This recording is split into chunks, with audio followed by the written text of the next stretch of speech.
Hello, my fellow readers. The Dark Symphony 777 with another fan fiction review. As always, a link to the story will be in the description below. Please like the video, subscribe to the channel, click up that bell for notifications, leave a comment in the comment section below on your thoughts of the story. And finally, this is my opinion. My opinion is not indicative of everyone in the world, so please respect that. So before I get into the review, I was actually going to record this yesterday, but I got extremely sick. I'm still sick right now. I don't know if you can hear it, but I got like a very stuffy nose and I got like a really, really horrific headache to the point that I couldn't even go to work today. So I'm going to try and at least try to power through it. So yeah, I just wanted to get that all out of the way. If I do sound off, that's probably why. That's probably why. But okay, I'm getting too distracted. Oh, my headache's killing me. Okay. The first fanfiction I'm doing a review of is Goomboid Prime. It is a Metroid Mario crossover by Mushroom Scribe. And it is actually a really, very fun story. I don't think it's the greatest fanfiction. I mean, this author did write another story. But while this story is not as good as Mystery Set, it's more fun. It's a very entertaining, hilarious, really goofy story. The story is kind of separated into two halves. The first half is basically just set up for the second half, and the second half is basically just a very, very abridged version of Metroid Prime. For context, Metroid Prime was a game released in 2003, if I remember right, by Retro Studios, under Nintendo, and it was a very, very anticipated game. Granted, if you actually were around during that time, a lot of people were actually dreading the game because this was still like the time where games were like very, very skeevy towards 2D to 3D translation. So it's like I think Metro was like the last big one that successfully made that. But Metroid Prime 3 exceeded all expectations. Is like considered one of the greatest GameCube games of all time. And even like Metroid Prime 2, which honestly I really love Metroid Prime 2. I still consider it like the weakest of the trilogy, but I still think it's a great game. And then we had Metroid Prime 3, which was in the Wii. I think all three games are great. But Metroid Prime 1 is basically just Samus going down to a place called Talon 4 and then trying to explore the area and trying to chase Ridley. But that's not the plot of this story. That is the plot of Metroid Prime. So, the plot of this story is during a routine fight against Bowser and the Koopalings, including some shenanigans with Mario kind of just freaking out Wendy for like a couple seconds. Like he's jumping around and he kind of lands right next to her. It's like, ah! Ah! And she just tries to get him off the ship. Mario inadvertently goes in a mysterious clear tube, and he gets sent out just somewhere. Now it is very implied that it is what's the name of the planet? The planet where the oh my Metroid lore is rusty. It's the planet where that takes place in the first game. I think it's like not Talon, Norfair or something like that. I can't remember. Honestly, can't remember the planet. And he's just completely confused. And then he sees this huge hulking armored lady just running at him. It's like, who the fuck are you? And he's like completely confused, like,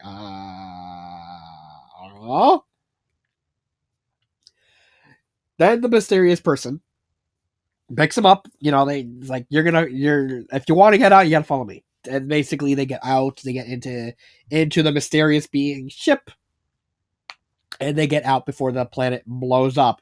Although, if you know your Metroid lore, it doesn't really blow up. It just kind of simulates blowing up. I never understood that plot hole. It's like, how the hell did the planet blow up and then not blow up?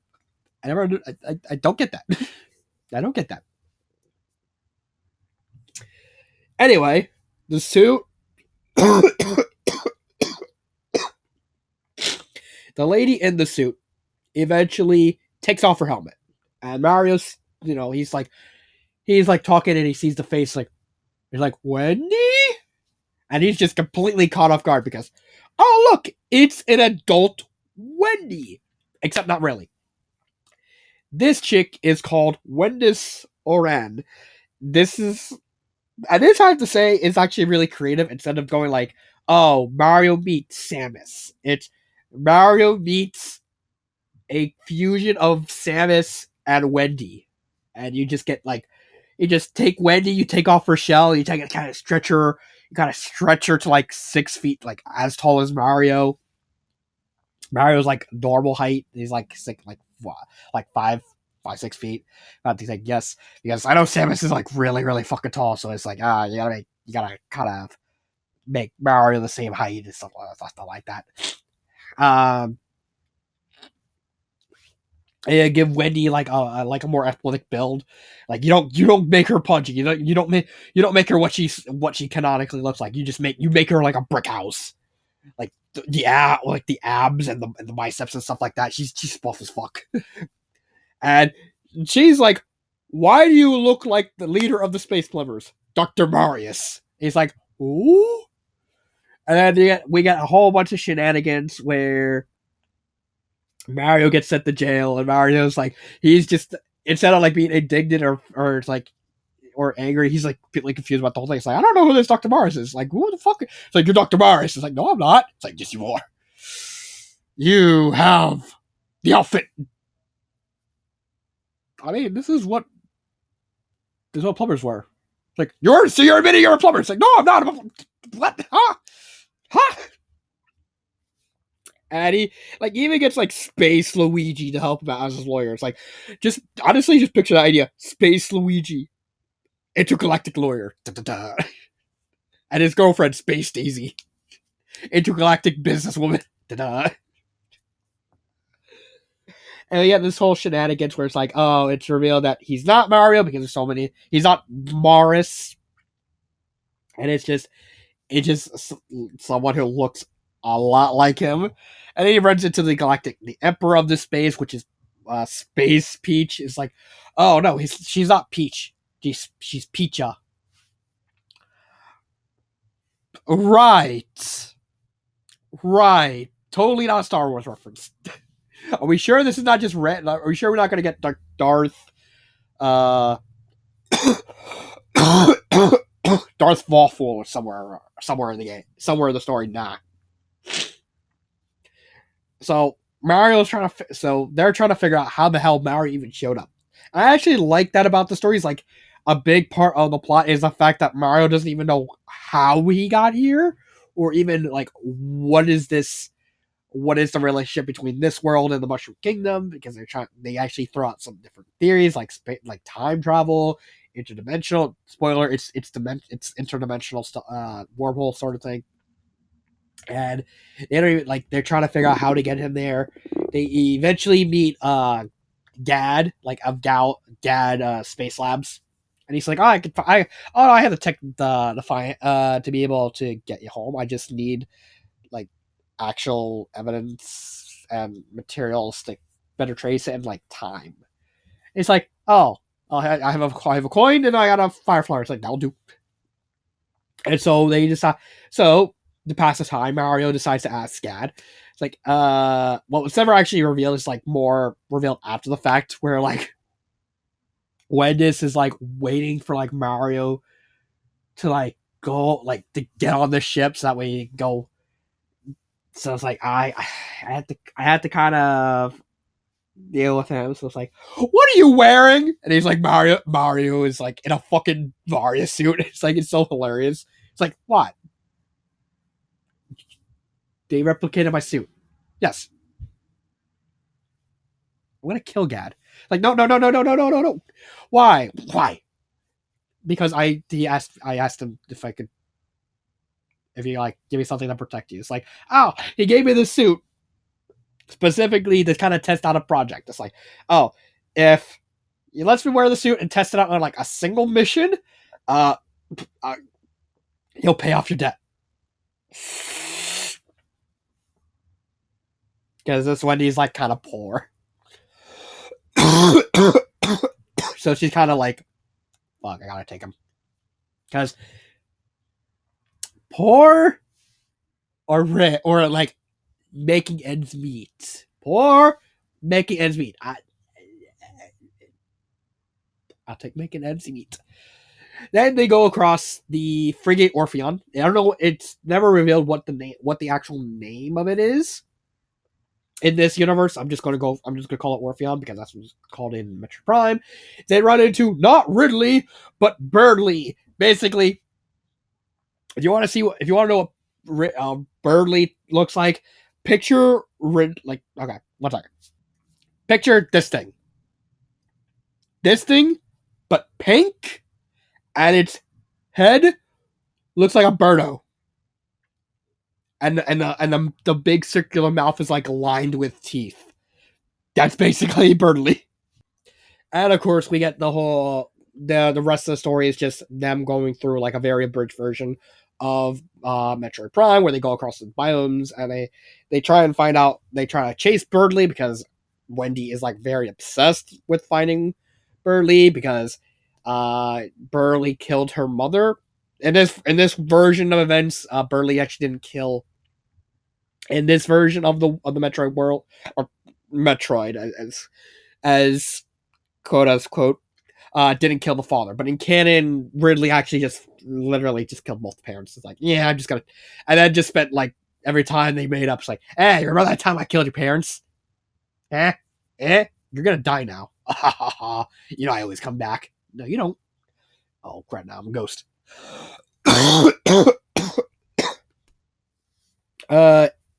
And then we finally meet Dr. Marius. And honestly, I was expecting Dr. Marius to just be Mario without a mustache. Because can you picture the idea of losing, like not having a mustache is the most terrifying thing ever?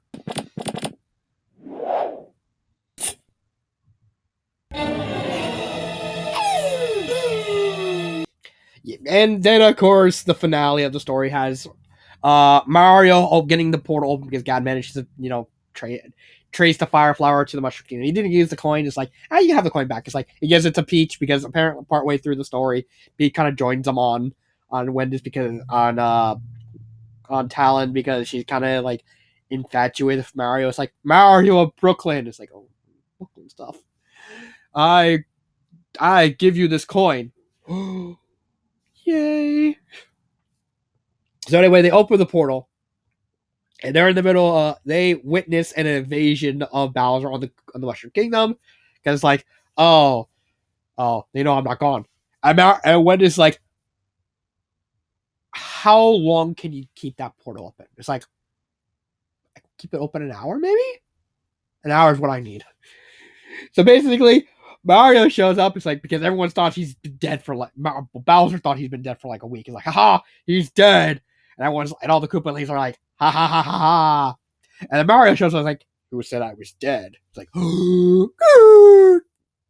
it's like, oh well, wait a minute, you're in a crowded room with 8 of us, and then they hear something like, oh, there's someone with Mario. It's like, oh, it's just Green Stash. It's like, not Green Stash. Oh, huh? And then here comes Wendy, just kicking everyone's ass. And then it's like, when Wendy takes one look at Bowser, and then she kind of goes through her memories, like, Bowser. Wait a minute. Wait a minute. So, Mario, about that family reunion. And then we get a last second shock where like Wendy is actually related to Bowser. It turns out Wendy is actually like Bowser's niece. It's like, well, you're committing crimes, which is not going to arrest you. All the other Koopalets kind of just try like either get curb stomps them, or she like takes one look at Wendy and is like, so you're the person who had my face. I disappointed in you. And of course, like Roy tries to fight, she just kind of one shots. And it's like, oh yeah, but oh yeah, because she's packed, she's like six packed and stuff like that. And the story kind of ends with like Bowser and the Koopalings kind of get arrested and kind of dragged to her world.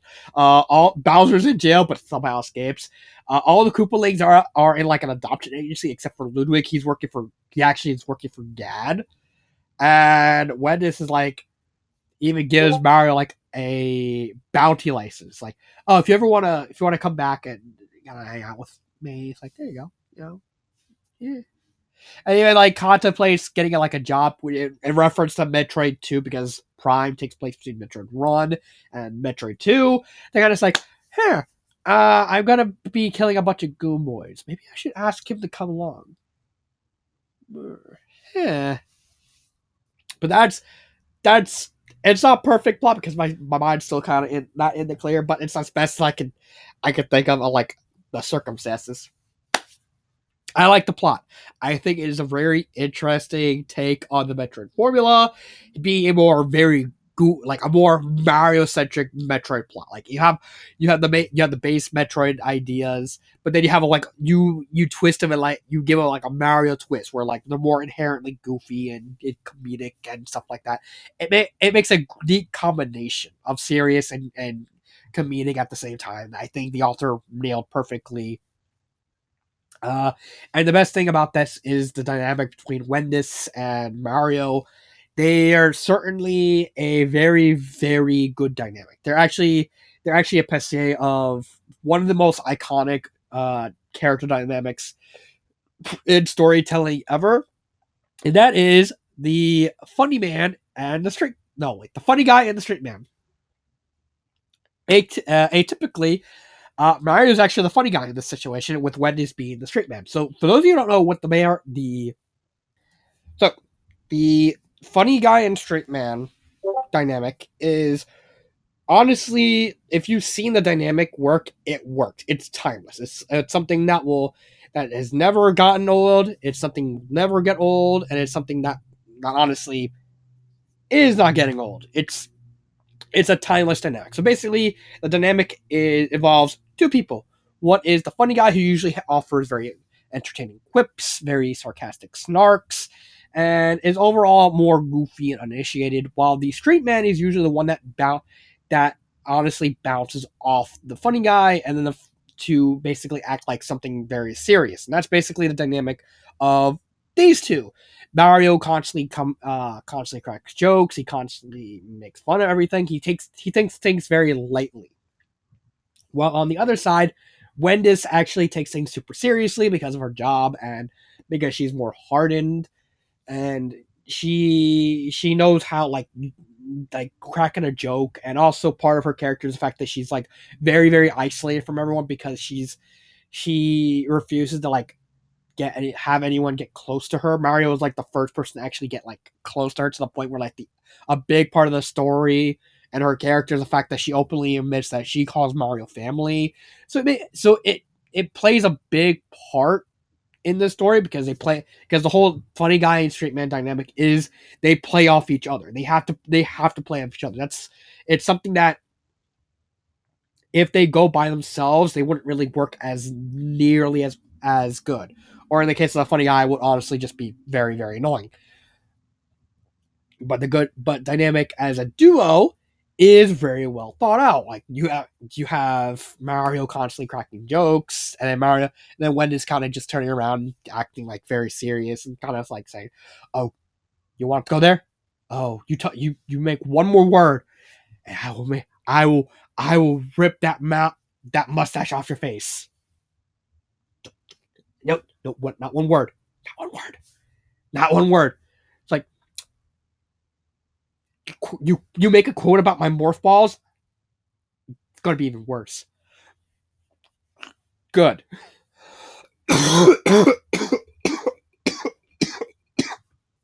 The dynamic is very, very well thought out and very well paced. And even then, while Mario doesn't really have that deep a character, basically with Mario, you kind of get what you get.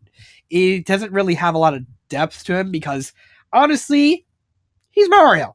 In this case, I think it was a very wise choice to have Mario kind of be just a more just more basic Mario.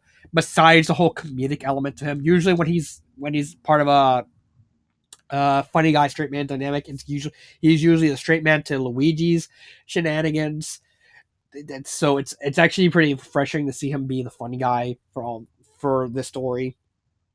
But with Wendy, you have a more dynamic character. We have someone who's very isolated, who's very who's walled off everyone around her because she takes everything so seriously, and she's so ashamed of being persecuted for basically she's a Koopa, but she also kind of had DNA of what's called a Yozo, which is like think of a Chozo, but he's also a Yoshi fusion, and that splicing of the DNA also calls for her shell. So it's like she doesn't have a. It's not like Wendy in Mysterious Scent where it's like, oh, she can just take the shell off whenever she wants. She was bred, and her DNA caused her to just permanently lose it. So it's like so that way she can have a more muscular build, and also have the big morph balls on her chest. Morph balls get a lot of uses in the story, especially when it comes to Wendis. Uh, sorry, need something on my throat. The story is very well done. But going back to Wendy's character, uh, a big part of her character is the fact that she's very she is the ultimate straight man. But as the story goes along, she eventually does form up to Mario, and she stops being she cracks jokes, she actually smiles, and she actually considers Mario a friend. And I think that's another neat thing with the dynamic is you have a lot of flexibility to have either the funny guy take a more serious edge. I think that actually what happened in Hot Fuzz. Well, Hot Fuzz was more an example of both the funny guy getting more straight man style and the straight man getting like more funny guy style, and then like one or the other.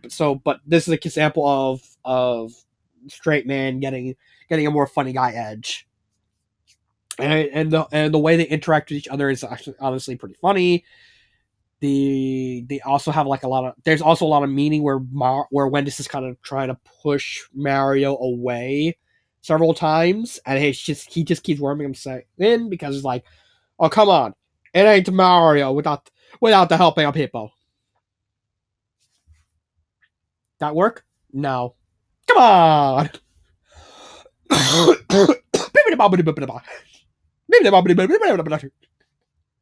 I don't know any Italian, so I just know how they say Italian in Mario and Luigi. I don't know why I'm going with this. Anyway, in terms of grammar error, I think there's only like one grammar error in this story, and I think it's less. Then again, I can't remember because my head is killing me. Pacing wise, I think. Okay, so I think maybe the second half of the story could have been slowed down a little bit.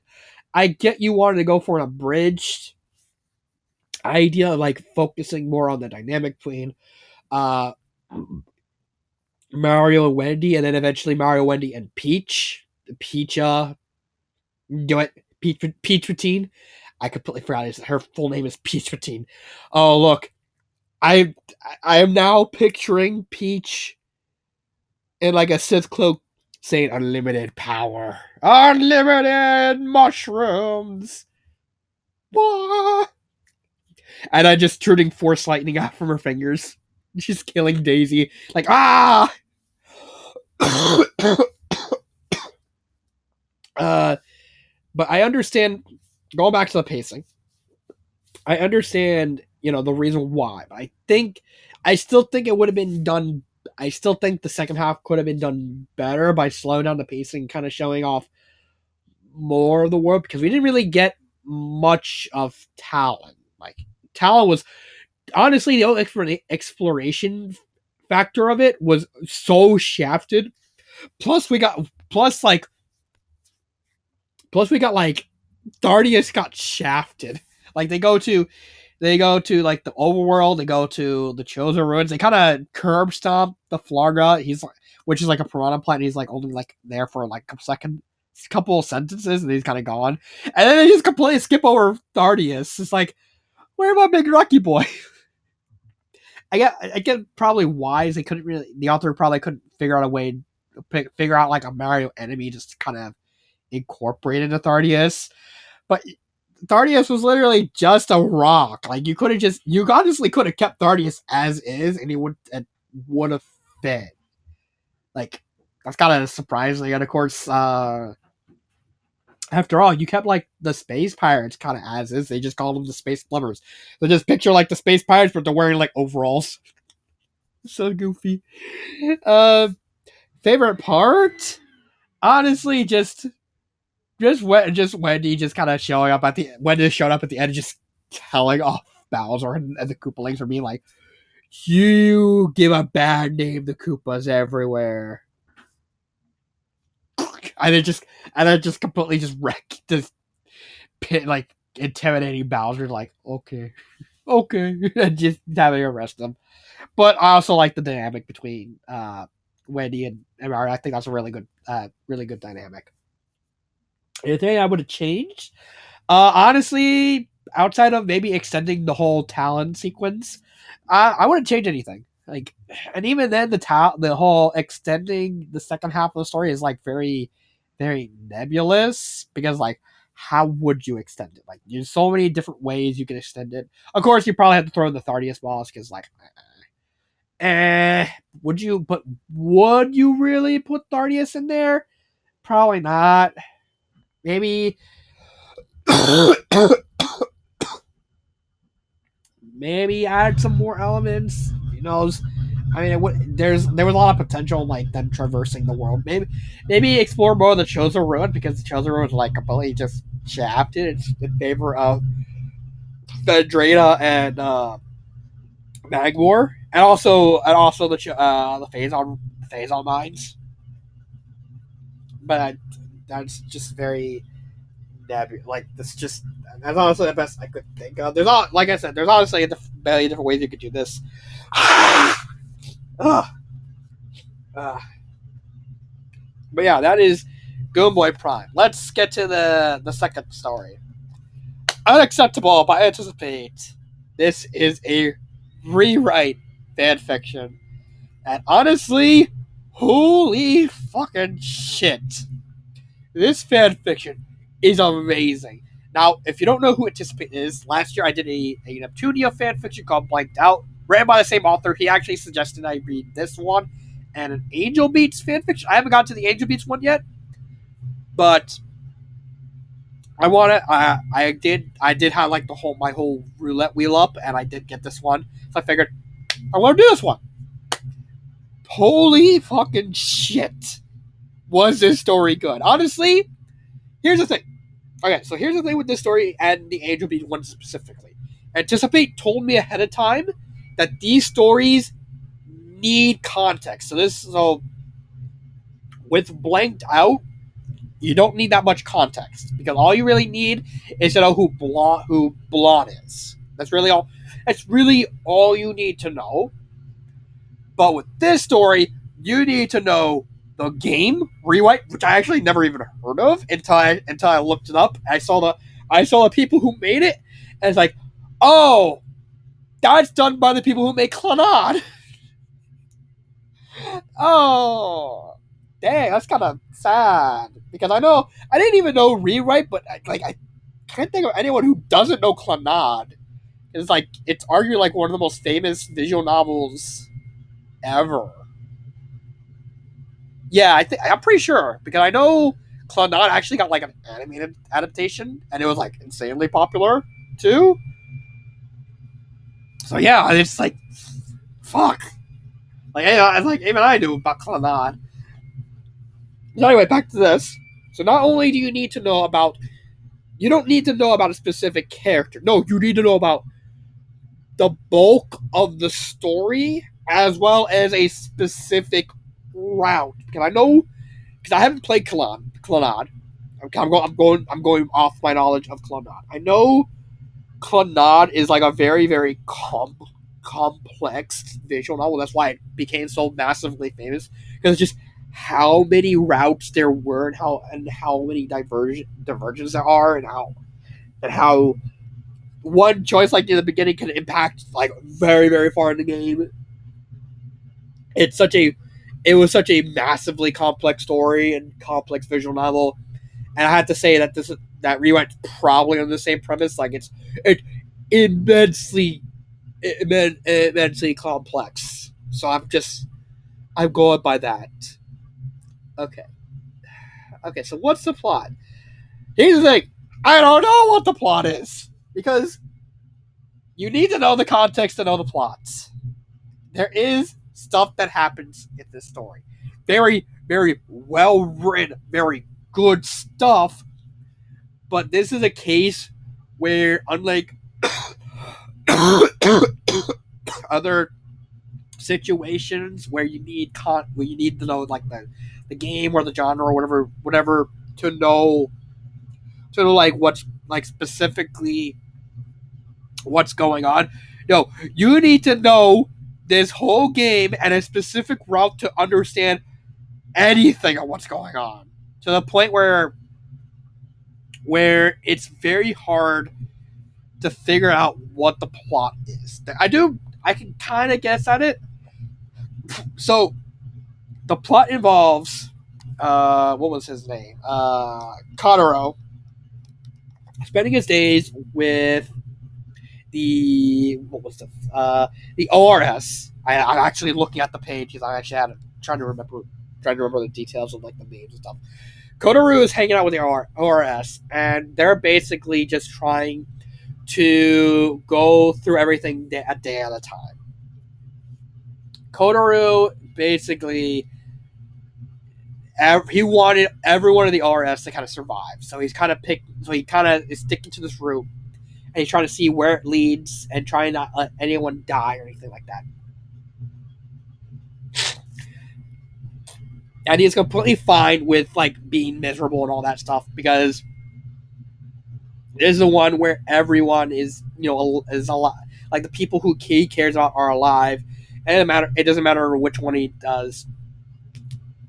And so each chapter follows him and a specific girl of the RS as they talk. They talk, and then they find out that Kotaru is actually not a familiar. He is a familiar, but he was actually very much human in the past. And the various reactions and their discussions on how to advance it, because he's trying to like save humanity, but he doesn't really care what happens to him, but like all the girls do care what happened to him. So we got like a very very very very saddened dynamic where you have a bunch of girls who are trying to care for this one guy, but the guy does not have enough in his heart to kind of feeler out all these girls, not only because it may potentially damage the time stream and potentially get people killed, but also could break the hearts of the other girls. So I think it's a very neat dynamic, and it follows this repeating pattern.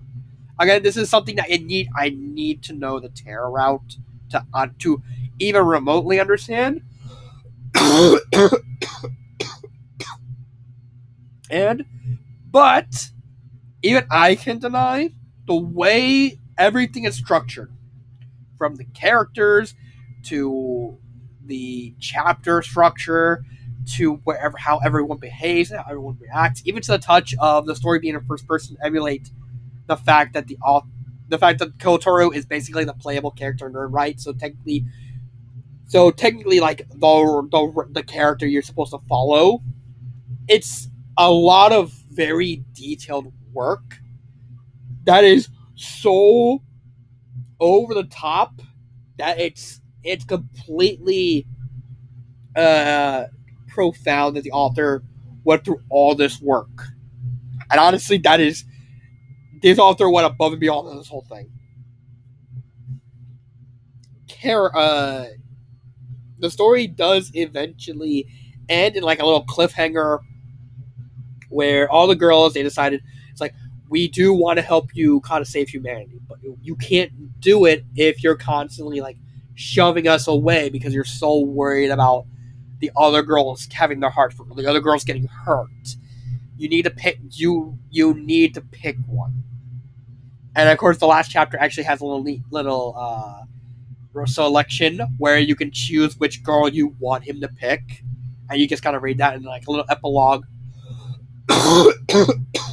that doesn't actually reveal which girl he actually picked because it's gonna be personal preference. Nice touch. And the story just kind of ends with them going all deciding to go off on a little their the sea the next day to start the process on saving humanity. I think it's a I think plot wise, like I know I'm actually doing the plot. I'm not doing the plot justice, but that's because the story does like the plot is barely there. And I'm not to say that the plot is bad. What we have of the plot threads throughout the entire story between each interaction between Konoru and the girls are really, really amazing. These are some of the best character dynamics I've ever seen in a fan fiction in a very long time. And I honestly, and I'm willing to like accept the fact that the plot isn't particularly that thorough if the characters are this good.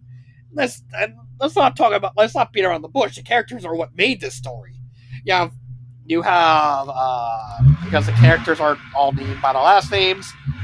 Uh, like each chapter has a different dynamic. Like you have with chapter one, you have Kotoru and Kotori, who has a more like friendly vibe, but then once Kotori find like gets some memories of like the other timelines in the past to when Kotoru was human and Kotoru actually killed her parents, she's like completely broken and it's all paced perfectly and like her seeing her heart broken and asking him to leave because she's trying to like pay like come to terms with everything and trying to figure everything's out because like the whole timeline thing and she even came to realize that he kind of did what he had to do.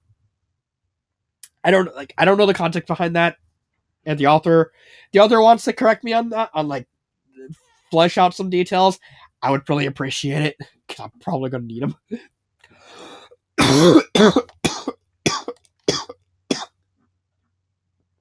uh Konoha has a more master slave relationship and stuff like that. You no right, wrong one. That's Hotori. Konoha is basically like the friendly rivals. Nakasu is like the whole co-worker sort of thing, like a somewhat co-worker sort of dynamic. And then Senri is like the ball, like the whole dominant submissive sort of dynamic where she's trying to be she knows about the timelines and she knows that like every timeline regardless of what happens I'm going to be dying, so I want you to kill me. And he's like, no, do it, no, do it, no. And each dynamic is so perfectly paced and perfectly established within the story because you get to know, because even if you don't know rewrite, and I definitely didn't, you can feel the dynamic of each group, each Kotaro meeting with each girl, and you can immediately tell which dynamic the author is trying to pull with them. And it's so well done how he does 5 different dynamics while still keeping their core without having any of them cross over and still come across the whole theme of uh Kotaro basically so shunned off because he's so worried about ruining this route that he's just closing himself out, and they all want to help him. It's immaculately well done. I love like I could go for like 10-15 minutes on just how well done the characters are. They just honestly, I don't want to say it, but trust me, bro. Just trust me when I say the characters are that good. This is a very character driven story. Grammar, I think the grammar is well done. Like I said, I like the touch of the story being in first person to reflect the fact that culture to still reflect the whole visual novel aspect. Pacing wise, I think the pacing is like very well done. I like the sentence structure. I loved everything about the story besides not knowing anything about the backstory of this whole thing. What I recommend is 100%. I think it may even be better off alone tier. Like it's that the character dynamics of the story are that good. The only thing that may hold me back from putting in a better off alone tier is the fact I don't know I don't know the route. I don't know anything about most about Rewrite. I know it's on Steam. I don't know if I'm ever gonna play it because if anything, I'll probably get Clannad. Sorry, not sorry. But the dynamics are just sheerly amazing, and how it establishes everything. Do I have a favorite part? Honestly, I like this little joke at the beginning where they're all discussing Contro's like because I think one of the girls are like calling him Pochi, and they're like trying to figure out what to call. Like we should stop calling him Pochi because he's not a dog. And they get like a little game. They have like this. They get like a little board, and it's like name change, go. Kotaro. No, name change, go. Yeah, no, like it's very cute. Like, see, that'll be all Pochi. The least you can do is call him by his name. Bond is a boring name though. Which brings us to RS's main activity today. New ideas, go. Me? Can we just call him Bond? New ideas, go. I think it's just very cute. It establishes all five girls' dynamics and how they. It's also a neat little foreshadowing to see how all of them treat Kotaro and how all their chapters are going to interact. Not only with the other chapters, but also how they're going to interact specifically with Kotori. I think this conversation is really well done, setting up everything about the story. And honestly, I have what would I change? I have nothing to change about the story. Like again, you can make the argument. It's like, okay, maybe you should have a little more context on like at least at the very least, maybe add an author's note to kind of give like some vague hints on what the tarot root specifically is about. But that is such a specific thing that honestly, I wouldn't even go ahead and I would not even go and put that there because it's honestly like you could just watch the video by itself. You could just watch a video on YouTube. Like you don't need to do that. So, so that is unacceptable. And Goomboid Prime. I do apologize for not being in physically healthy condition. So I will see you next time. Hopefully when I'm better. This has been Dark Symphony 777 and cut.